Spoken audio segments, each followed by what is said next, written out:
সরকারের প্রতি ক্রমান্বয়ে মানুষের আস্থার জায়গাটা কমছে। উত্থানকারী দলগুলোর মধ্যে নানা প্রশ্নে বিভক্তি বিভাজন প্রতিদিন বাড়ছে। ইঙ্গিতটা খুব খারাপ। দড়িটা এমন জায়গায় টানাটানি করব না যাতে দড়িটা ছিঁড়ে গেলে বাংলাদেশ গভীর একটা রাজনৈতিক ঝুঁকির মধ্যে পড়বে। এইটুকু 2009 সালের পরে অন্য কোনো নির্বাচন নিয়ে ফলাফল জানার জন্য রাত জেগে এরকম কোটি মানুষ কিন্তু টেলিভিশনের সামনে অপেক্ষা করেনি। সুতরাং এটা অত্যন্ত একটা গুরুত্বপূর্ণ ইন্ডিকেটর। কিন্তু একই সাথে দুদিন পরে জাহাঙ্গীরনগর বিশ্ববিদ্যালয়ের জাকসু নির্বাচনের সেখানে একটা হতাশার ছায়াটা ক্রমান্বয়ে বাড়ছে।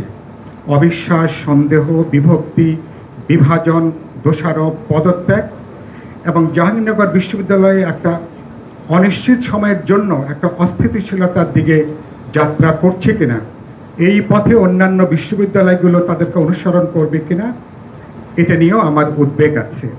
এগুলো এখানে নাগরিক সমাজের অনেক গুরুত্বপূর্ণ প্রতিনিধিরা আছেন, এগুলো আমাদের বিবেচনার মধ্যে নেওয়া দরকার।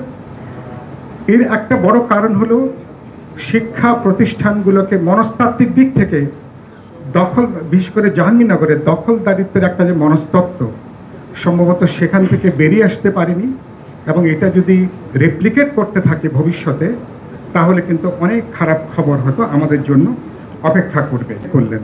নেপালে আমাদের সম্ভবত এই অঞ্চলের মধ্যে সবচেয়ে গণতান্ত্রিক সংবিধান ধরা হয়। গণতান্ত্রিক সংবিধান, ফেডারেল রাজনৈতিক কাঠামোতে তারা কাজ করছেন। উচ্চ পরিষদে আপার চেম্বারে একটা সংখ্যানুপাতিক পদ্ধতি তো সেটা আছে, কিন্তু এটার এত দীর্ঘ অভিজ্ঞতার পরেও নেপালে একটা গণজাগরণ, এক ধরনের গণ অভ্যুত্থান এবং খুবই সহিংস, 50 জনের বেশি মারা গেছেন, 250-300 তারা এখন হসপিটালে তারা আছেন এবং শুধু সরকারি দল না, বিরোধী দলের বাড়িও আক্রান্ত। অনেক নতুন ফেনোমেনা। প্রধান বিষয় কর্মসংস্থানের প্রশ্ন, বৈষম্যের প্রশ্ন এবং সমাজের মধ্যে যে অন্যায্য এবং অসাম্যর যে প্রশ্ন, কথাটা এই জন্য উল্লেখ করলাম। আমরা এই পর্যন্ত যত আলোচনা গত 1 বছর ধরে উপরিকাঠামোই রাজনৈতিক সংস্কার নিয়ে আমাদের আলাপ আলোচনা চলছে। আমি আগেও এটা বলেছি যে গোটা অর্থনীতি যেখানে দুর্বৃত্তায়িত, রাজনীতি এবং রাজনীতির দুর্বৃত্ত, অর্থনৈতিক দুর্বৃত্তায়ন, প্রায় এর একটা অশুভ নেক্সাস এখনো পর্যন্ত কাজ করছে। গত 1 বছরে এই নেক্সাস ভেঙে দেওয়া দূরের কথা, নতুন করে নানাভাবে এটা শক্তিশালী হচ্ছে, এটা সংঘবদ্ধ হচ্ছে এবং ভবিষ্যৎ গণতান্ত্রিক উত্তরণের জন্য এই অশুভ নেক্সাস সবচেয়ে বড় রাজনৈতিক হুমকি হিসাবে এটা কাজ করবে। এগুলো জাতীয় ঐক্যমত্য কমিশন, সরকার অনেকগুলো কমিশন করেছেন, এই সংক্রান্ত কোনো কমিশন করেননি। সম্ভবত যদি সময় থাকে এটাকে বিবেচনার মধ্যে নেওয়া দরকার। ভবিষ্যতের দিকে আমরা কিভাবে তাকাতে পারি সেই প্রশ্নে আমরা এখানে আসতে পারি। আমি এই মুহূর্তে দুটো সরাসরি প্রশ্ন, গণভোটের যে কথাটা আলোচনার মধ্যে এসছে, আমি ঐক্যমত্য কমিশনে বলেছি সমস্ত প্রশ্নে যদি আমরা একমত হতে পারতাম জনগণের একটা সম্মতির জন্য, নিশ্চয়ই আমরা হয়তো গণভোটে যাওয়ার ব্যাপারে হয়তো একটা সিদ্ধান্ত নেওয়া যেত। কিন্তু এতগুলো গুরুত্বপূর্ণ রাজনৈতিক প্রশ্নে ভিন্নমত নিয়ে, গুরুত্বপূর্ণ নোট অফ ডিসেন্ট নিয়ে গণভোটে যাওয়ার সম্ভবত এটা কোনো বাস্তব কোনো চিন্তা না, বাস্তব কোনো প্রকল্পের জায়গা না। এগুলো একটু হিসাবের মধ্যে আমাদেরকে নেওয়া দরকার।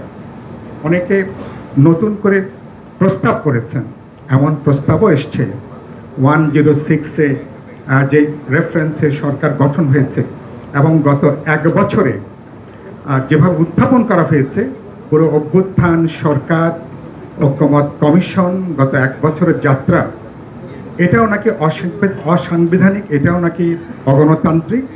এরকম গুরুত্বপূর্ণ প্রশ্ন অভ্যুত্থানে যারা অংশীদার সেখান থেকে উত্থাপন করা হচ্ছে। এই বক্তব্যের পেছনে আসলে অন্য কোনো বক্তব্য আছে কিনা সেটা হয়তো আমাদের জানা বোঝার প্রশ্ন, ভবিষ্যতে সেটা হবে। তার মানে অভ্যুত্থানের ন্যায্যতা নিয়ে প্রশ্ন, অভ্যুত্থানের সরকার গঠনের ন্যায্যতা নিয়ে আজকে প্রশ্ন উত্থাপিত হয়েছে। জাতীয় ঐক্যমত্য কমিশনের ন্যায্যতা নিয়েও তাহলে কিন্তু প্রশ্ন উত্থাপিত হবে এবং যতগুলো সিদ্ধান্ত হয়েছে গত 1 বছরে, তাহলে প্রত্যেকটার ন্যায্যতা নিয়েও পরোক্ষভাবে প্রশ্ন উত্থাপন করা হচ্ছে। বসুন্ধরা টিস্যু, অশুদ্ধতার বিরুদ্ধে এক বিন্দুও ছাড় নয়। এর পিছনে কি রাজনীতি, কি কর্মকৌশল, সেটা আমি ভালো করে বলতে পারবো না।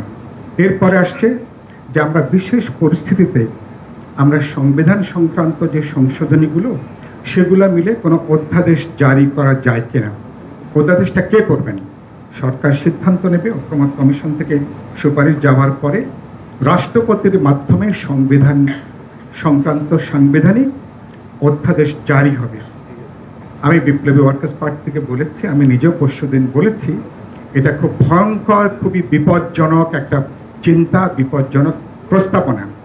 সংবিধান সংশোধন করবেন, তাহলে এখানে জনগণের তো ম্যান্ডেট লাগবে, তাদের সম্মতি লাগবে। মানুষ কিভাবে তার সম্মতি ম্যান্ডেট দেয়?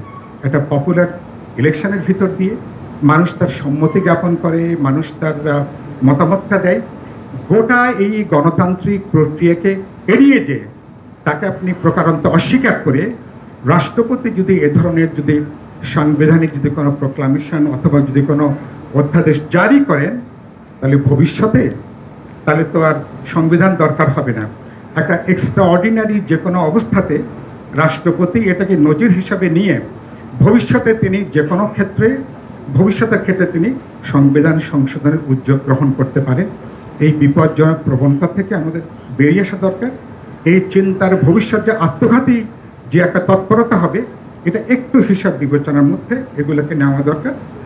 বিপ্লবী ওয়ার্কার্স পার্টি, গণতন্ত্র মঞ্চ আমরা বলেছি সংবিধানের 106-এ যে জায়গাটা আছে রাষ্ট্রপতির মধ্য দিয়ে আপিল বিভাগে মতামতটা নেওয়া যায় কিনা, তারা একটা আইনি কাঠামোর ব্যাপারে প্রস্তাবনা হাজির করতে পারেন কিনা, এইটুকু আমাদের বিবেচনা।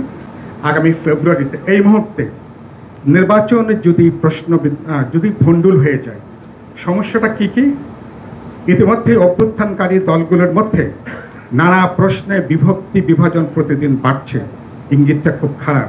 ওই যে আমরা পড়ছি না, ওই ছোটকালে ঈশান কোণে মেঘ দেখা যাচ্ছে, ঈশান কোণে আমি কিন্তু ঝড়ের একটা আভাস আমি কিন্তু এখন দেখতে পাচ্ছি।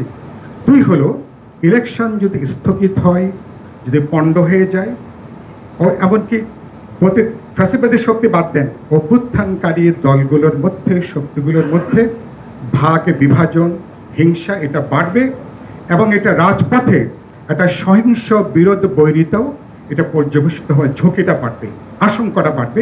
একটু হিসাবের মধ্যে এগুলোকে নেওয়া দরকার। দুই হচ্ছে, আমি প্রায় বলে আসছি গত কমাস ধরে একটা সামাজিক নৈরাজ্য এখন চলছে। এই নৈরাজ্য খুবই দ্রুত দলগুলোর মধ্যে যখন বিভক্তি বিভাজন বাড়বে, সামাজিক নৈরাজ্য ইমিডিয়েটলি একটা রাজনৈতিক নৈরাজ্যে এটা টার্ন নিতে পারে। সে ব্যাপারে আমি খুবই উদ্বিগ্ন, আমার খুব গভীর একটা আশঙ্কা আছে। এবং এ ধরনের একটা পরিস্থিতি তৈরি করবার জন্য দেশের ভেতরে আমাদের সীমান্তের চারপাশে অনেকেই কিন্তু অপেক্ষা করছেন।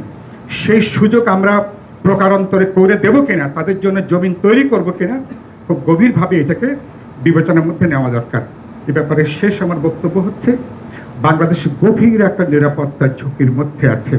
আমাদের ভেতরে রোহিঙ্গা ইস্যু নিয়ে, 3টা পার্বত্য জেলা নিয়ে এবং ভারত চারপাশে তাদের যে অনুপ্রবেশের যে চেষ্টা, তারা যে পুশিং যেটা করছে, কত লোক ভিতরে ঢুকালো, এটা গুরুত্বপূর্ণ না। গুরুত্বপূর্ণ হচ্ছে ভারত একটা রাজনৈতিক বার্তা দেবার তারা চেষ্টা করছে বাংলাদেশকে, অভ্যুত্থানকে, নতুন এই সরকারকে। তার মানে হচ্ছে যে কোনো সময় মানে নির্বাচন বিলম্বিত হওয়া, পণ্ড হয়ে যাবার মধ্য দিয়ে পুরো অভ্যুত্থান অর্জনটা পণ্ড হয়ে যাবার আশঙ্কাটা বাড়বে। সেই জায়গাগুলোর ক্ষেত্রে আমরা এবং প্রকারান্তরে আমরা একটা গৃহযুদ্ধের আশঙ্কাকে বাড়িয়ে তুলব কিনা ভবিষ্যতে, একটু হিসাবের মধ্যে এগুলোকে নেওয়া দরকার। শেষ বাক্য যেটা বলে আমি শেষ করতে চাই, সমাধানটা কি? আমি মনে করি গুরুত্বপূর্ণ হচ্ছে সরকারের রাজনৈতিক ইচ্ছা, সরকারের পলিটিক্যাল উইলটাই এই সংকট থেকে বেরোনোর একমাত্র পথ। ঐকমত্য কমিশন তাকে সহযোগিতা করার চেষ্টা করছেন, আমরা রাজনৈতিক দলগুলো চেষ্টা করছি, নাগরিক সমাজের সমস্ত অংশ প্রত্যেকে আমরা চেষ্টা করছি একটা গণতান্ত্রিক উত্তরণের ভেতর দিয়ে যাবার জন্য। আমি এর আগেও বলেছি, ফেব্রুয়ারি নির্বাচনের মধ্য দিয়ে বাংলাদেশ স্বর্গরাজ্যে প্রবেশ করবে এরকম কোনো চিন্তা, এরকম কোনো প্রকল্প আমাদের নাই। কিন্তু একটা জিনিস আছে, আমরা একটু গণতান্ত্রিক, দায়বদ্ধ, সংবেদনশীল এবং একটা ভারসাম্যমূলক একটা রাজনৈতিক ব্যবস্থা দিকে হয়তো আমরা যাত্রা শুরু করতে পারবো। এইটুকু অর্জন যদি আমরা রক্ষা করতে না পারি, সত্যি সত্যি অভ্যুত্থানের কিন্তু অর্জন বিসর্জনে যাবে, আমছালা দুটোই যাওয়ার কিন্তু আশঙ্কাটা আছে। আশা করি প্রত্যেকটা বিবেচনার মধ্যে রাখবো। ঐকমত্য কমিশন তারা খুব অসাধারণ বুদ্ধিমত্তার পরিচয় দিয়েছেন। তারা সনদ এবং অঙ্গীকারকে তারা একটা দলিল করেছেন, বাস্তবায়নের প্রক্রিয়াকে তারা আলাদা করে রেখেছেন। আমি তাদেরকে অনুরোধ করব, আমরা আলোচনা করি, কিন্তু বাস্তবায়নের ব্যাপারটা আপনারা যদি একমত হতে পারি ভালো, না হলে সরকারের উপরে ছেড়ে দেন। সরকার রাজনৈতিক দলগুলোর সঙ্গে আলাপ আলোচনা করে যদি কোনো বোঝাপড়া তৈরি করতে পারেন সে পথ করবেন, না হলে এটা ওপেন, এটা একটা আলোচনার মধ্যে থাকবে। কিন্তু সরকারকে তারা যে ফেব্রুয়ারি নির্বাচনের প্রতিজ্ঞা বারবার করে ব্যক্ত করেছেন সুপারলেটিভ ডিগ্রিতে, আশা করি সবাইকে তারা আস্থার মধ্যে নেবেন। নির্বাচনটা সরকার, রাজনৈতিক দল, নির্বাচন কমিশন, শেষত ভোটার জনগণ একটা যৌথ অর্কেস্ট্রার মতন, একটা সম্মিলিত উদ্যোগের মতন। এবং আমি মনে করি আমরা এবার এইটুকু দায়িত্ববোধের পরিচয় দেবো, দড়িটা এমন জায়গায় টানাটানি করব না যাতে দড়িটা ছিঁড়ে গেলে বাংলাদেশ গভীর একটা রাজনৈতিক ঝুঁকির মধ্যে পড়বে।